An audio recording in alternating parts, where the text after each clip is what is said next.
Para muhibbin rahimakumullah, Lailatul Qadar terjadi setiap tahun sebagai sejarah diturunkannya Al-Quran. Namun tidak ada kejelasan kapan itu Lailatul Qadar tepatnya. Kapan Allah menurunkan Al-Quran dari Lauhil Mahfuz ke Baitul Izzah itu tepatnya malam apa, bulan apa, sehingga kita mudah untuk menjaganya. Nah, lain hal dengan kitab-kitab yang lain seperti Suhuf Ibrahim diturunkan kepada Nabi Ibrahim pada malam pertama bulan Ramadan, sehingga jelas. Nah, untuk ini Lailatul Qadar Allah sembunyikan. Namun yang jelas menurut beberapa ayat dan hadis Rasulullah SAW bahwa Lailatul Qadar itu terjadinya pada bulan Ramadan. Terjadi pada bulan Ramadan. Dan kalau kita kecilkan lagi, Lailatul Qadar itu terjadinya pada 10 akhir Ramadan.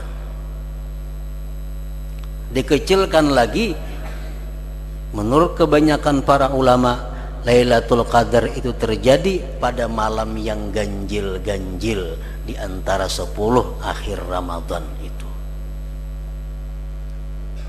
Nah, kenapa hikmahnya Allah menyembunyikan itu Lailatul Qadar? Al-Imam Fakhrul Razi mengatakan dalam tafsir beliau, di antara hikmah kenapa kita tidak diberitahu kejelasan Lailatul Qadar.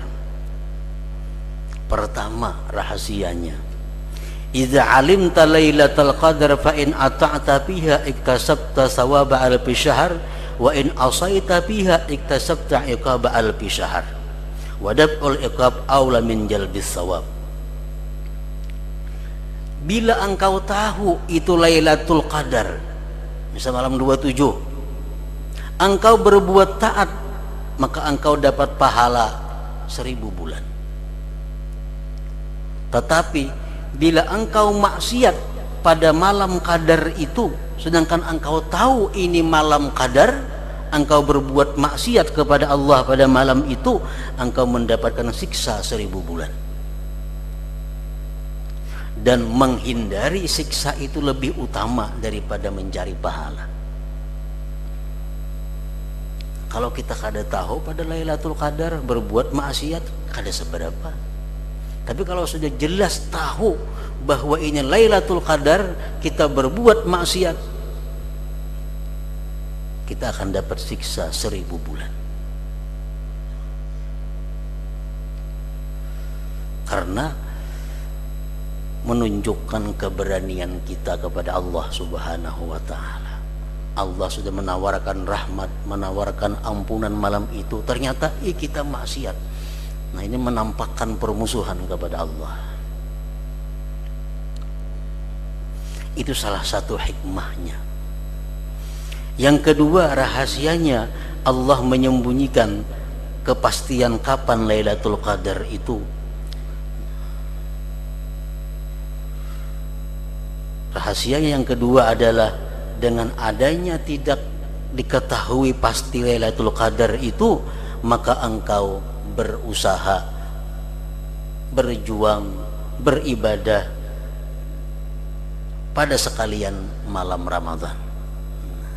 Yang tahu malam 27 misalnya, malam 27 itu hibak kira-kira masjid tuh, bisa kada muat masjidnya. Nah, padahal dengan adanya kada diberitahu ini, diharapkan setiap malam kita berusaha, jangan-jangan Lailatul Qadar itu terjadi. Nah, para muhibbin rahimakumullah,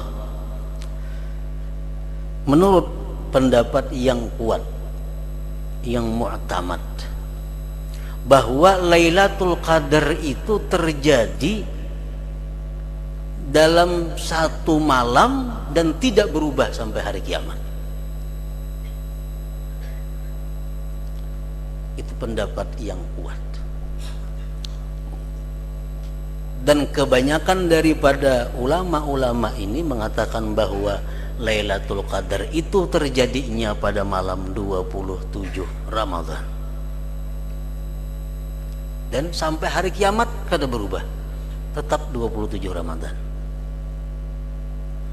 Ada yang mengatakan lagi malam 21 Ramadan. Sampai hari kiamat tetap kada berubah pada malam 21 Ramadan itu. Nah, berhubung banyak pendapat tentang ini Lailatul Qadar, maka kita diharapkan selalu tahari atau berusaha mengintai pada malam-malam ganjil itu agar kita bertemu dengan Lailatul Qadar itu. Karena orang-orang yang beribadah pada malam itu qadar, walaupun dia tidak ditemui oleh hal-hal yang istimewa pada malam itu, tetap pahalanya sama 1000 bulan. Kalau pang misalnya nang 1000 bulan ini orang yang ditemui Lailatul Qadar kada. Siapapun yang beribadah pada malam itu, walaupun dia kada ditemuinya, tetap akan dapat pahala 1000 bulan. Para muhibbin rahimakumullah. Tanazzalul malaikatu warruhu fiha biizni rabbihim min kulli amr. Turunan malaikat dan Jibril pada malam Lailatul Qadar itu dengan izin Tuhan dari tiap-tiap perkara. Malaikat dan Jibril turun ke muka bumi untuk melihat bagaimana umat Nabi Muhammad sallallahu alaihi wasallam. Sebab di bumi ini banyak perbuatan-perbuatan taat, banyak ibadah-ibadah yang tidak ada di langit. Jadi para malaikat langit sangat merindukan untuk melihat ibadah-ibadah umat Nabi kita yang tidak ada di langit itu. Kalau kita beribadah di sini berzikir, orang langit harap pada kita berzikir. Kalau kita beribadah sembahyang, orang langit harap pada kita sembahyangnya. Kalau kita membaca Quran, kalau kita membaca salawat, malaikat langit lebih kuat daripada kita. Tapi ada ibadah-ibadah yang dirindukan oleh mereka untuk melihat. Pertama, it'amut ta'am, memberi makan orang. Di langit kada ada orang baruhan. Ada. Jadi mereka rindu melihat bagaimana umat Nabi Muhammad memberi makan sesamanya. Yang kedua, aninul usad, rintihan-rintihan tobat orang-orang yang maksiat kepada Allah. Di langit orang ada yang berdosanya. Nah, dua itu yang sangat dirindukan oleh para malaikat langit untuk mereka melihat, bisa bertemu dengan orang-orang seperti itu. Salamun hiya hatta matla'il fajr. Malaikat Jibril dan lainnya tadi memberikan salam kepada orang-orang yang beriman sampai terbit fajar. Jibril menyalami tiap-tiap orang yang beribadah pada malam Lailatul Qadar. Cuma sepalih ada nang merasa, ada nang kada. Siapa nang kada disalami oleh malaikat-malaikat itu daripada umat Nabi Muhammad sallallahu alaihi wasallam? Syekh Abdul Qadir Al-Jilani menyebutkan di antara orang-orang yang tidak mendapat salamnya malaikat pada Lailatul Qadar itu adalah pertama az-zalamah, orang-orang zalim.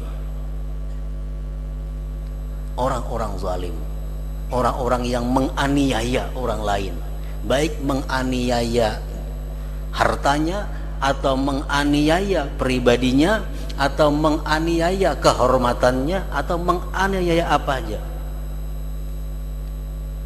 Orang-orang yang zalim bagaimanapun dia beribadah pada malam apapun tidak akan disalami oleh Jibril dan malaikat lain.